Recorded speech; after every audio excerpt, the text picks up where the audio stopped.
Hi, my name is Allen McPheeters, and I am the chair of the Allen County Republican Party. Welcome to our Republican candidate interviews for 2020. This series of interviews features 5 candidates endorsed by the ICRP. In the 10th Legislative District, we have Senator Ron Mazzal and Greg Gilday and Bill Bruch running for state representative positions 1 and 2, respectively. Also in Island County, we feature 2 candidates for county commissioner, Damian Green in District 1 and Commissioner Jill Johnson running for re-election in District 2.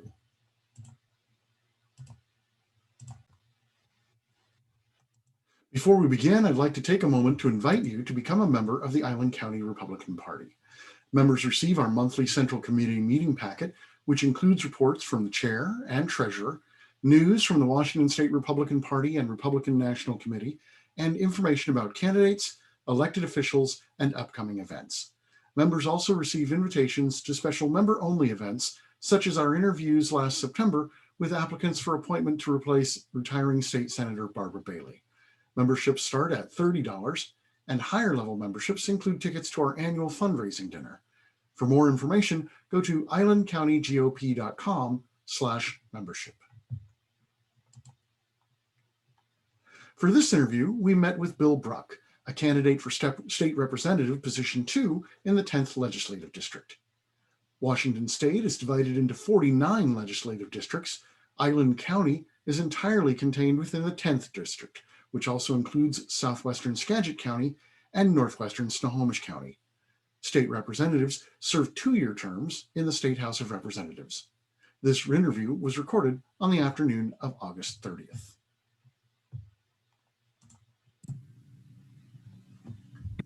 All right, we're here with Bill Bruch running for state representative seat in Legislative District 10. Hi, Bill. Thank you very much. We really appreciate your taking time out of what I know is an extraordinarily busy schedule for all candidates as we get into the general election campaign. Why don't we open with 5 minutes or so about your campaign, why you're running, and that kind of thing. Sure. Thank you, Alan, for appreciate you having me on for this. And yeah, it is extremely busy right now. We're in full swing. The campaign is going very well. We actually won the primary. We're very excited about that.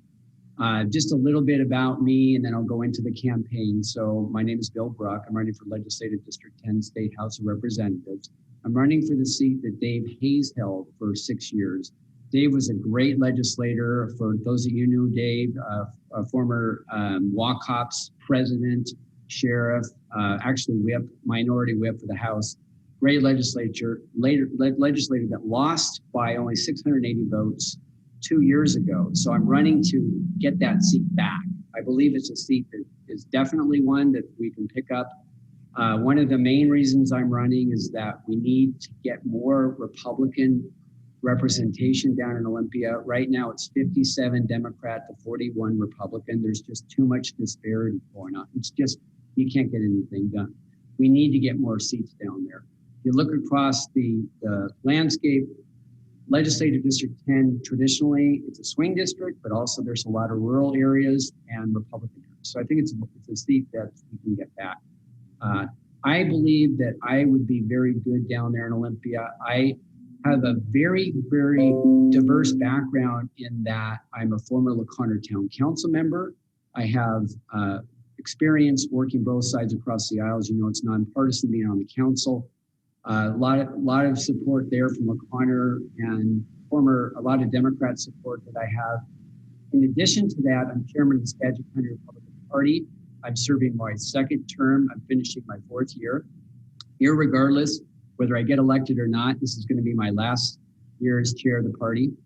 And that has given me tremendous experience in working in Olympia, getting to know the legislators, getting to know the process, going through all of the replacement processes, what you just went through, Alan, with Barbara Bailey. As you know, it's extremely emotional, it's very time-consuming. Vetting candidates, we've done that 3 times now. In our district with John Koster, we replaced with Carolyn Eslick, and then Keith Wagner, who replaced Kurt Pearson for Senate. So in addition to that, I'm a full-time property manager of 10 years with a background in real estate and estate planning. So I believe I have a nice diversity of background and legislative experience where I can go to Olympia and I can get things done. I'm a fiscal conservative, which is directly opposed to my opponent. He basically believes in higher taxes, more mandates, and I'm about free markets, less government is better, less taxes, less regulations. The other main reason I'm running for this particular position is that my opponent is adamantly supporting the sex ed beginning in kindergarten. It's the mandated situation, as you know, with our hopefully we won't have to worry about it next year because 266,000 people signed a petition, the R90 petition, that's going to be on the ballot to get rid of that law. But my opponent voted for that law. I went to several town halls where he was proud of the law. He just believes it's a good thing beginning in kindergarten with this mandated sex ed. And it's very, very comprehensive and it's very graphic, especially by third grade and fourth grade. I'm adamantly opposed to that kind of indoctrination for our youth. I think it should be with school boards and parents deciding that, not state mandates with curriculum with OSPI. So those are kind of the main reasons I'm running, and also my experience as to why I'm running. Very good. Let's talk a little more about that comprehensive sex ed bill, because that seems to be a major plank in your platform. Some of the people who are watching this may not be very familiar with the bill. So tell us a little more about it and tell us why it's such a terrible idea. Well, when I was in school, that I think that kind of information, when the talking points of the Democrats is that it's age appropriate. Well, who defines what is age appropriate? Personally, if you look at the curriculum, it's absolutely not age appropriate. And when I was going through junior high and high school, we started learning about the basics types of things, but not what they want to teach starting in third grade. And they want to start actually indoctrinating the children as early as kindergarten, asking certain questions. What gender would you prefer, and that type of thing. I just think let kids be kids. Let them grow up on their own, and the parents should decide. I mean, those are very, very personal issues for families and parents. And I think it's upsetting a lot of parents that they don't agree with. And it's not a one size fits all thing. Now, if that's what you like, and maybe you're in King County and you're in areas where that's what they want and the parents want that, great, not a problem. But let the local school boards decide that. Don't let Olympia say, okay, this is what the curriculum is, and you get to choose. It's either this, or this. It's very restrictive. And I just think it's too early and for very young children. Yeah, it feels like there's been some talk, with the reopening of schools on COVID, that there are teachers who are uncomfortable with parents watching what's going on the Zoom learning sessions. And I wonder if the same kind of thinking that is behind that is behind we need to take control over sex ed in Olympia instead of letting people decide for themselves. Exactly. Yeah, that's terrible. Dave Paul's been involved in this on the other side. Mm-hmm. Can you tell us a little more about how he's been involved with the bill? Well, he also, besides being proud of it, he was actually vice chair of the House Education Committee, where he actually made the motion to get the bill going through committee. So he is a champion of the bill. He's actually technically responsible for the bill going through the legislature to get it going. And, he owns it. That's his legislation. And if he wants to stick with that, that's fine. I'm just adamantly against it. And I think on this particular issue, I'm sure I'm on the right side of the issue. I think you're right. I'm astonished that R90 was able to get far more signatures than they required in the middle of a lockdown to put this referendum on the ballot. So, of course, for those of you who are watching, if you agree with Bill that this is a terrible idea, you're going to want to vote reject on R90 in November. Very good. Another thing that you talk about on your website is tax increases. And last year, which seems an eternity ago now, there were 12 advisory votes on the ballot, things that the legislature had done tax increases without bringing them to a vote of the people, so that the people had a chance to weigh in. Of those 12, the people rejected 9 of them. Can you talk a little bit more about what you think voters were trying to tell us, why Democrats seem to be so enamored of increasing taxes, and what you think that the future of that might be in the legislature? Sure. Yeah, it's a great question. The Democrat mindset is it's a different type of mindset where they just believe more taxes. They believe, for instance, like a capital gains income tax, that if you impose that on everybody, they look at a ledger and they think, oh, we look on paper, we're going to get an extra $2 or $3 billion in extra money, and then we can put it wherever we want. They don't understand the collateral impacts of that decision is, no, you're going to have companies leaving the state. And you're going to have them leaving en masse because they don't want to pay that. That's one of the reasons why they're here. So you can look at other states, California, when they mandated that, businesses left California. The same thing would happen here. So regarding all the other, and it's a great point. Those 9 out of 12, that says it pretty strongly, especially the $30 car tab. I think people were just really fed up with all the taxes last year in the legislature, and they just wanted to let the legislators know, no, enough is enough, too many taxes. And they overwhelmingly were against all the tax increases. So my opponent has voted to increase B&O taxes, property taxes, he's for capital gains income tax, and I'm just against all of those things. Of all those 12 measures, do you happen to know, he supported all of them, if I remember correctly? Is that right? Yeah, I believe so, yeah. Really no tax that Dave Paul won't say yes to. That's unfortunate. But let's pivot a little bit. Mm-hmm.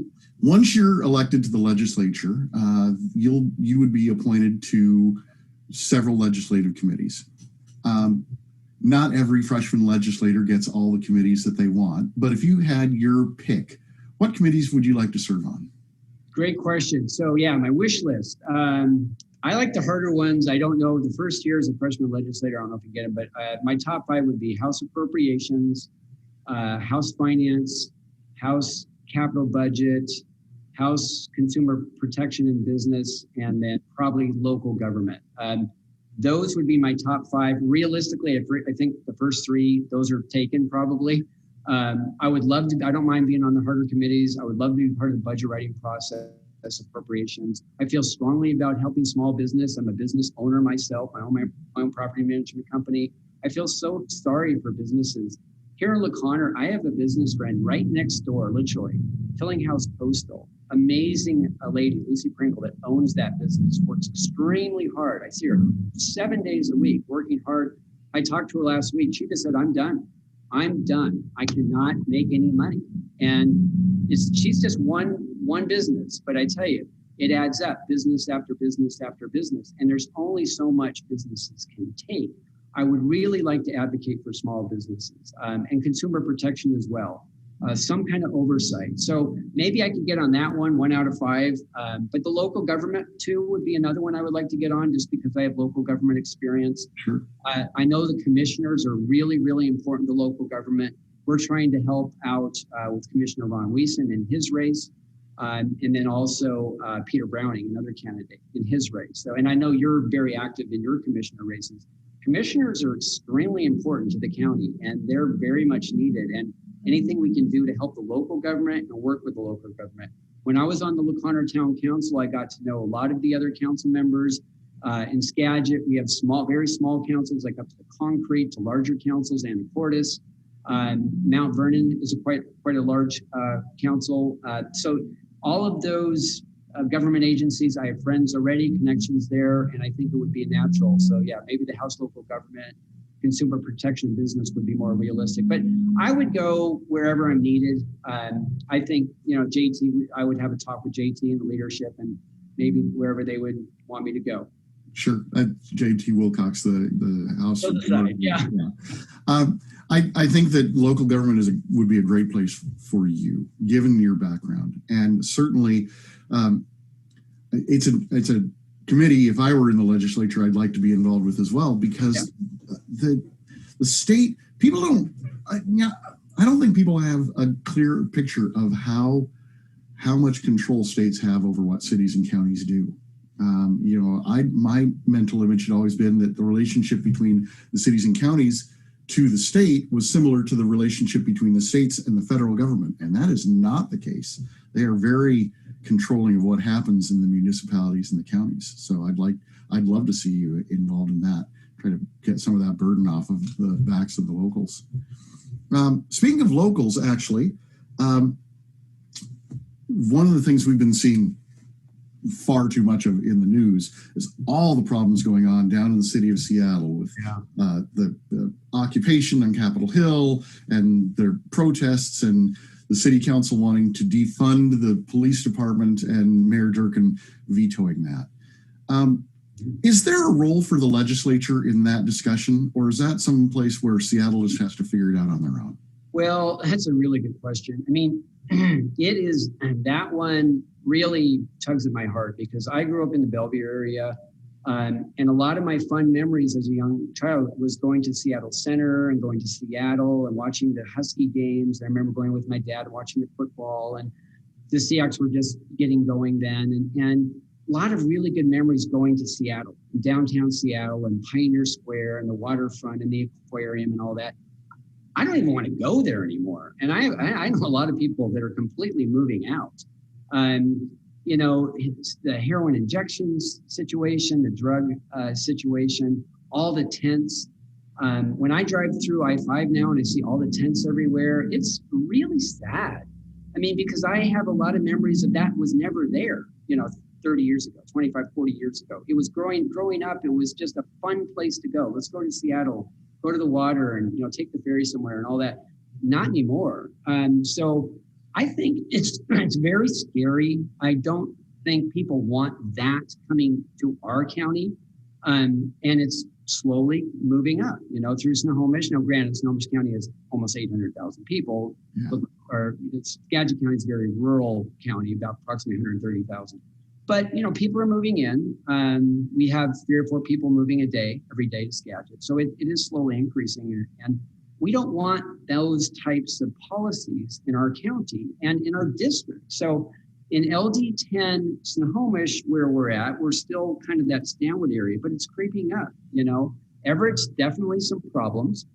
And Island County, there's homeless issues all over. So if we can kind of, and I understand every county is different. And again, kind of like the sex ed thing, if people want those policies and they want those types of things, fine. But as far as legislative district 10 goes, I don't think we want that. And I'm going to be adamantly opposed to those things. Now, as far as the state situation, as long as comes back to the reason when I started off, one of the reasons I'm running, as long as there's so much disparity in the legislature, 28-21 in the Senate, 57-41 in the House, that's what's going to happen. And as long as we have a Democrat in the governor's mansion. So,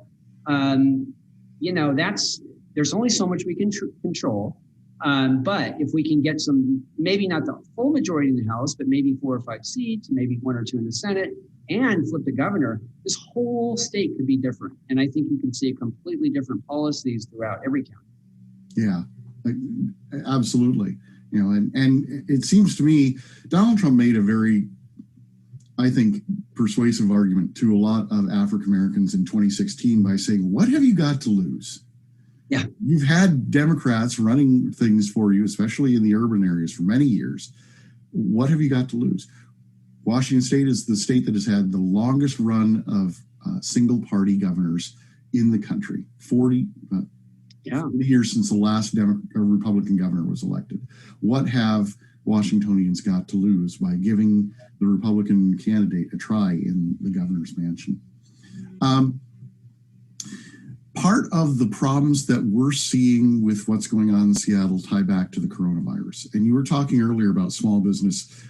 My wife and I went to LeConner a couple months back and saw, the mask mandates and how difficult it is for those businesses down there. And you've written pretty forcefully on your website that you think the governor has taken some very wrong directions about that. Can you tell us where you think that he's gone wrong and what the legislature should be doing to correct that?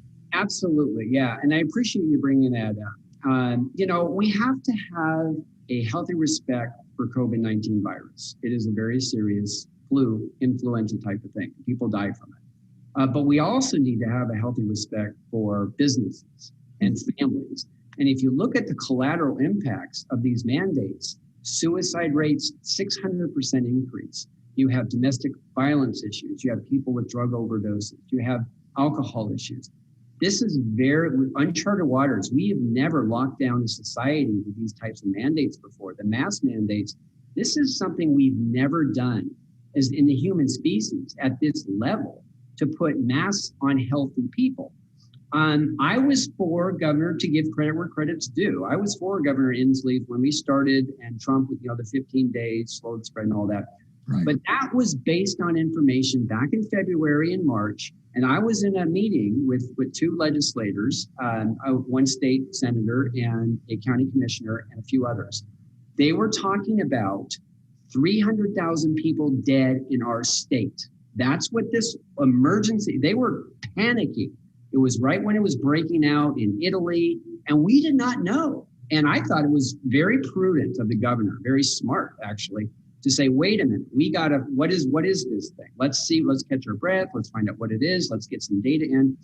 And then as we started finding out the data, what we started to find was it was hitting older people with compromised immune system, previous health issues, pre-existing conditions. And almost all the cases were cases when it was starting out in the 80s. Most older people were in their 80s and a lot of people in their 70s.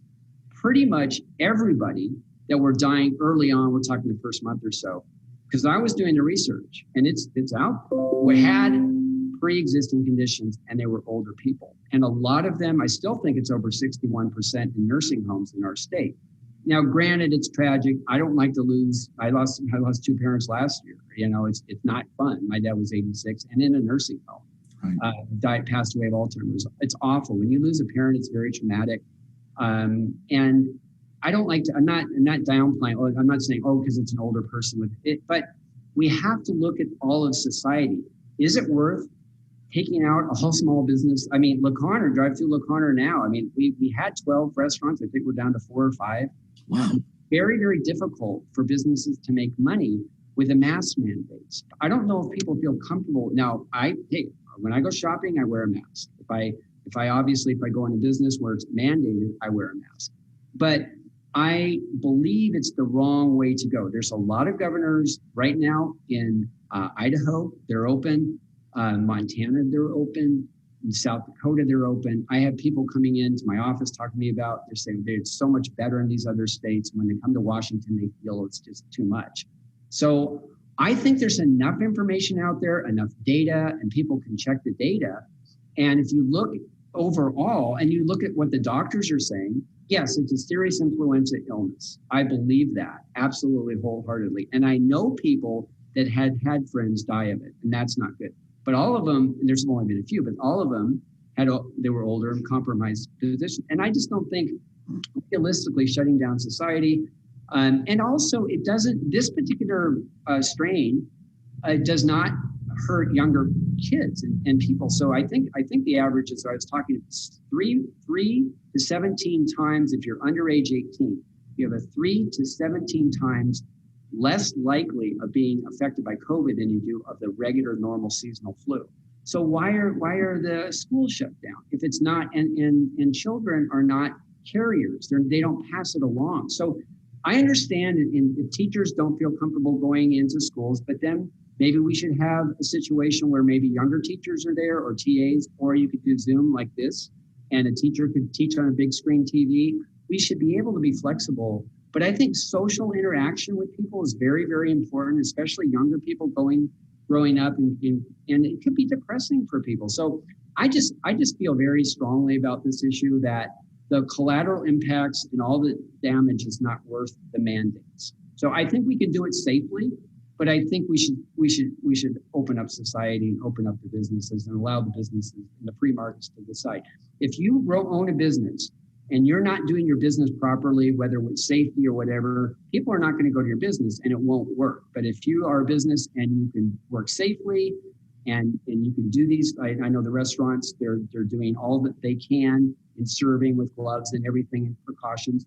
Those, if they succeed, people will go there. So I think we should trust the businesses and the business owners and let them open up safely and not mandate that they have to do certain things from the state government. Sure.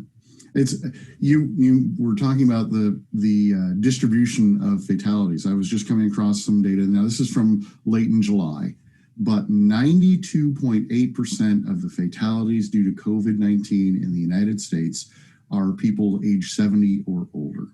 If you are in the 0 to 19 age, 0.2% of fatalities are in that group. And one of the problems is, and I don't think the governor has spent much time talking about this, or the people in the news media. The problem is people get this notion that they are at much greater risk than they really are, particularly among millennials. The polling, Gallup has done some polling on this, and millennials estimate that your chance of dying of COVID if you're under 55 is 40%, and the actual distribution is something more like 6 or 7%. And for the lower age groups, of course, it's far lower. Right. Just one caveat to that. Sure. The numbers that we all just talked about are still way too high if you talk about dying with COVID, from COVID, because they're still saying with COVID. So it's not necessarily from COVID. Case in point, I know some of the people died terminal cancer here in Skagit County. They were going to die anyway of terminal cancer, but they put COVID on there. And people that have been smoking 50 years of their life, they're dying of tuberculosis, other things. They put COVID on there.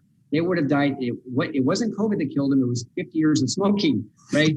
So we have to keep reminding ourselves, because the newspaper every day, deaths, COVID deaths, but it's with COVID, not necessarily from COVID. So even though those numbers that those are still all too high. So yes, I'm sure that's right. I mean, anecdotally, I've heard about cases where people died in motorcycle accidents, but were found to have been infected, and so they were listed as COVID deaths, which is clearly misleading.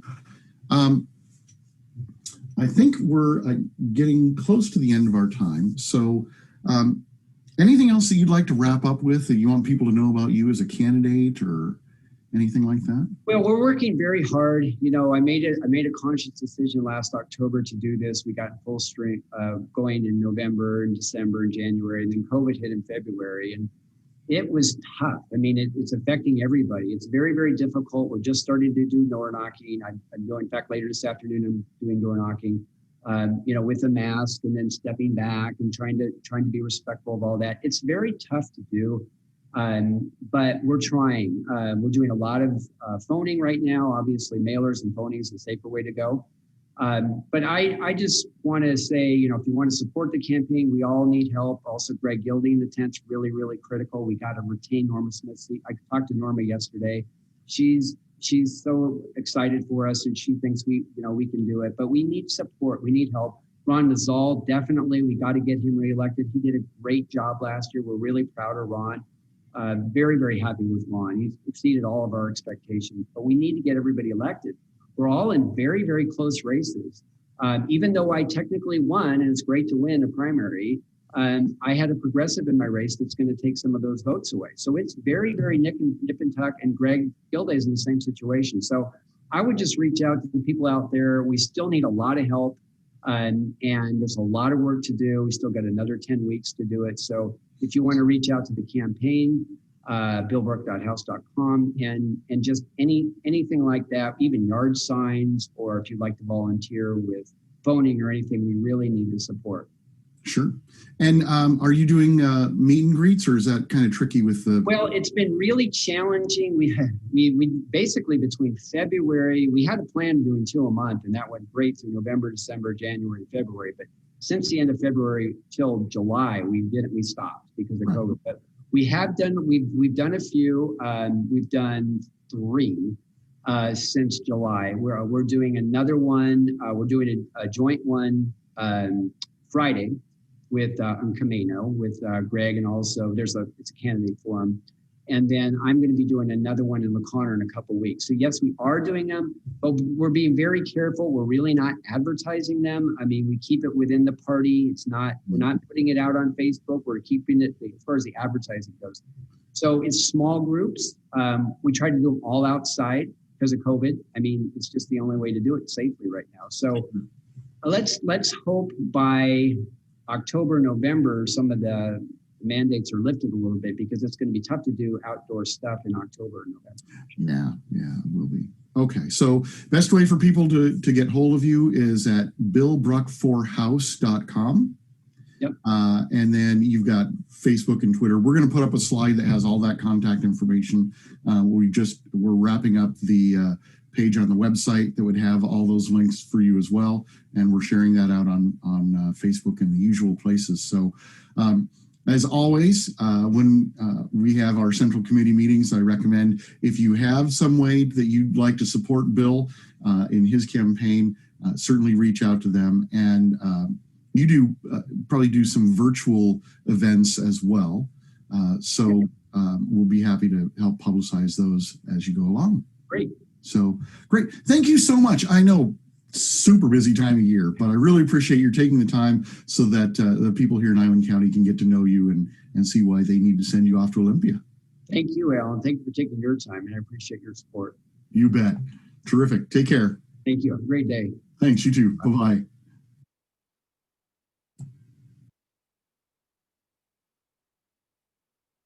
That was our interview with Bill Bruch, running for state representative in the 10th District. Here's the address for his website.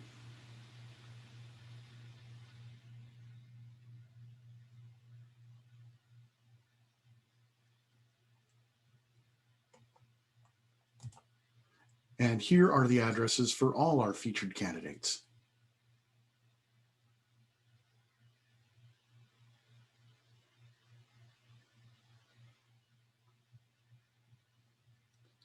For more information about the Island County Republican Party, go to our website at islandcountygop.com. Thank you for watching.